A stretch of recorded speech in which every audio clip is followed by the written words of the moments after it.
अस्सलाम जी, इट्स मिज़मा ताहिर और इस वक्त मैं डिफेंस पुलिस स्टेशन मौजूद हूँ। यहाँ आने का जो रीज़न है वो ये है कि जी दोबारा से वारदातों का सिलसिला जो काम वाली है वो बढ़ गया है। इससे पहले भी बहुत सारी काम वाली हैं जो हमने एपिसोड किए थे, जिसमें 2-3 काम वाली, जो आखिरी काम वाली थी 5 करोड़ जो लोगों के घर से चोरी करती रही है और वो किस तरह से पकड़ी गई। उसने घर बना लिए, गाड़ियाँ ले ली, बाइकें ले ली और पता नहीं क्या क्या उसने अपने लिए बना लिया था एक ही घर से।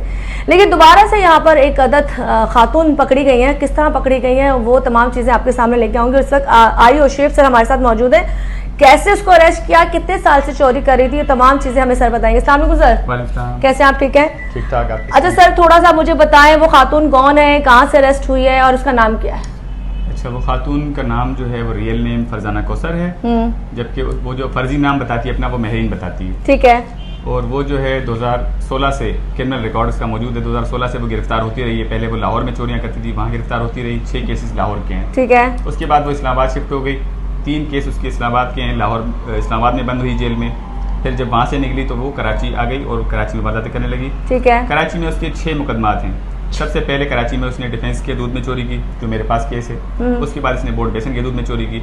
फिर बकौल उसके इंट्रोगेशन में बताया कि यहाँ पर CCTVs बहुत ज़्यादा थे, इसीलिए मैं शराय कैदीन की तरफ चली गई फिरोजाबाद थाने के दूध में। और फिर बाकी के 4 केसेस जो हैं हमारे पास वो फिरोजाबाद थाने के। अच्छा, वारदात कैसे करती थी? आपने कहा जी पंजाब में भी उसका रिकॉर्ड मौजूद था, वहाँ पे वो किस तरह ये ग्रो था?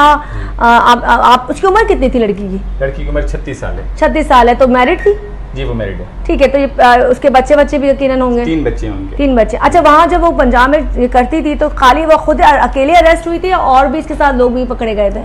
लाहौर में जब वो पहले उसने काम शुरू किया तो उसके साथ 2 और सहेलियाँ भी थी उसकी, वो तीनों साथ अरेस्ट हुई थी। ठीक है। फिर जब वो जेल गई तो उसने मजीद दोस्तियाँ भी बनाई इसी तरह की, अपने जिस तरह का काम है उस तरह के काम में। तो ये देखने में खुश शक्ल है, सुथरी लड़की है जो आप कह रहे हैं? जो जी, देखने में खुश शक्ल है, गोरी चिट्टी, अच्छी साफ सुथरी है जिसमें। अच्छा, अब ये किस तरीके से लोगों के घरों पे पहुंचती थी? ये जो कराची में लोगों के यहाँ पहुंचती थी बंगलों में, कोई उसको पहुंचाता था? कौन उसकी गारंटी देता था? अच्छा, पहले तो ये खुद ये जगह जगह अपार्टमेंट्स के जो चौकीदार होते हैं, माली होते हैं, सिक्योरिटी गार्ड होते हैं, उनसे मिलती थी, उनसे पूछती थी कि भाई अंदर प्लाजा में किसी को काम की जरूरत है मासी की, तो आप मुझे बताएं। अगर जरूरत होती थी तो उसी वक्त ले जाते थे, अगर नहीं तो ये एक मोबाइल नंबर दे देती थी कि ये मेरा मोबाइल नंबर है, आप मुझे बताइएगा या आप मुझे अपना नंबर दे दें, मैं आपसे पूछती रहूंगी। तो ये नंबर कहाँ से आता था? ये मोबाइल किसका यूज करती थी? मतलब ये बंदे देते थे उसको मोबाइल? ये इसी तरह के जो माली थे, चौकीदार थे, सिक्योरिटी गार्ड थे, उनसे दोस्तियां भी करती थी और उनसे किसी से सिम ले ली, किसी से मोबाइल ले लिया और फिर उनसे बातें करती रहती थी। ठीक है। उनके थ्रू ये बंगलों तक पहुंचती थी? उन्हीं के थ्रू पहुंचती थी। आप मुझे बताएं जो सबसे बड़ी जो चोरी की है वो किस तरीके से की है और क्या क्या था उसने उस दिन? लेकिन जो सबसे बड़ी चोरी हमारे पास रिपोर्ट कराची में हुई है वो फिरोजाबाद थाने की चोरी है और उसमें 2.25 करोड़ रुपए की चोरी है। कैसे चोरी की थी इसने? वो घर में काम करने गई और एक दिन उसने काम किया, बहुत अच्छा काम किया। अगले दिन जब मर्द घर में नहीं थे तो उसने घर वालों को कहा कि मैं आपको बिरयानी या खिचड़ी बना के खिलाऊंगी। घर वालों ने कहा ठीक है, आप खिलाओ। तो इसने जब खाना बनाया तो उस खाने में भी इसने दवाइयाँ मिलाई और जो इसने रायता बनाया उस रायते में भी इसने दवाइयाँ मिलाई। अच्छा। तमाम जो लेडीज थी घर की उन्होंने वो दवाई खाई और खाना खाया बेहोश हो गए। ठीक है। फिर इसको मालूमात हो गई थी कि घर में कहाँ कहाँ सोना मौजूद है। इसने वहाँ से 40 से 45 तोले सोना चोरी किया और घर में जितना भी कैश था अमाउंट वो सारा इसने चोरी किया, जो कि मजमूई तौर पर कंप्लेंट लिखवाया। ये चोरी करके किस तरह लेके जाती थी, कहाँ लेके जाती थी? चोरी के बाद ये कराची में रहती थी या भाग जाती थी?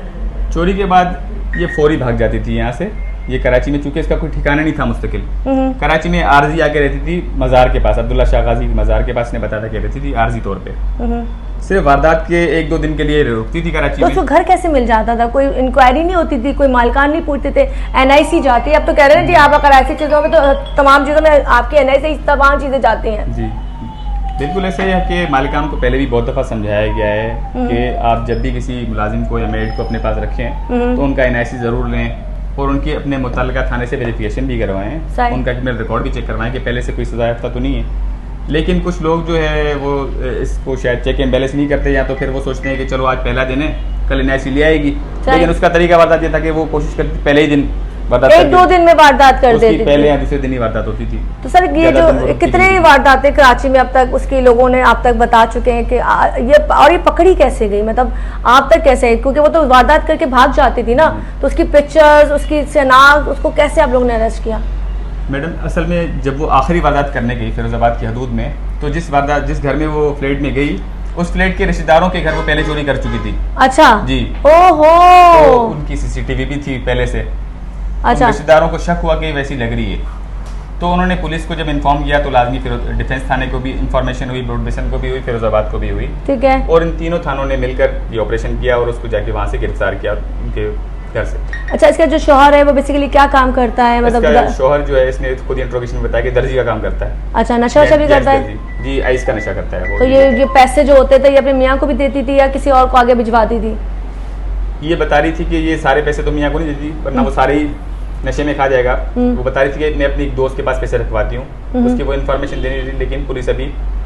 और ये जो गोल्ड होता था ये क्या इजीली बिक जाता है? जो मार्केट वाले लोग गोल्ड ले लेते हैं? जो आपने कहा कि गोल्ड लेके जाती थी और आखिरी वारदात में गोल्ड मार्ट की जाके गोल्ड बेचने के लिए गई थी या कहीं और भी गई थी? उसने बताया था कि वो गोल्ड मार्ट गई थी, लेकिन वहां से उसने किसी ने परचेज नहीं किया, उससे परचेज नहीं किया। तो उससे किसी ने बताया कि आप कोरंगी जाके कोशिश करें, लेकिन कोरंगी में भी उससे किसी ने परचेज नहीं किया। लेकिन लाजमी जब वो 2016 से काम कर रही थी तो वैसे सुनार भी उससे जरूर राब्ते में होंगे। सर 2016 से काम कर रही थी, इसका मतलब वो मंझ गई थी, मतलब वो छोटी सी एज से काम कर रही थी और उसको पता था 10-12 साल में वो पकड़ी नहीं गई, तो वो उसका कॉन्फिडेंस लेवल बढ़ चुका था। जब वो आपसे बात कर रही थी तो आपको लगता था इस बंदी में कुछ है, कॉन्फिडेंस है, जो लोग उसकी बात पे अमल करेंगे या उसको काम वाली रख लेंगे? देखिए, 2-3 कंप्लेंट्स ने हमें ये बताया कि ये शायद हिप्नोटाइज करती है। हिप्नोटाइज मतलब ठीक है, वो इस तरह से बात करती है कि इंसान उसकी बातों में आ जाता है। ठीक है, मतलब उससे आपको लगता है सच्ची है। लेने जाती है तो वो उस तरह की बातें उनको बताती है कि वो उनकी बातों में आ जाते हैं और काम पे रख लेते हैं। अच्छा, कोई और चीज बताइए। झाड़ू पोछा करती थी घर का? झाड़ू पोछा भी करती थी, खाना भी बनाती थी,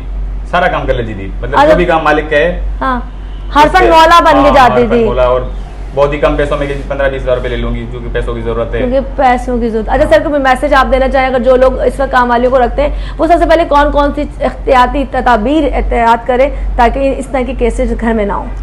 देखिए, लोगों को मेरी यही गुजारिश होगी कि जब भी अपने घर में कोई मुलाजिम रखें, चाहे वो मासी हो या कोई ड्राइवर हो या चौकीदार हो, जो भी हो, उसका आप NIC ज़रूर अपने पास रखें और उसका काउंटर चेक लाजमी थाने से, जो आपके मुतल्लिका थाना है, वहाँ से करवाएं और उन्हें थाने वालों से कहें कि भाई इसका क्रिमिनल रिकॉर्ड हमें देख के बताएं, जो भी कि पहले से कहीं सजा याफ्ता तो नहीं है, और फिर ही उसे मुलाजिम रखा जाए। फेक NIC बन जाती है?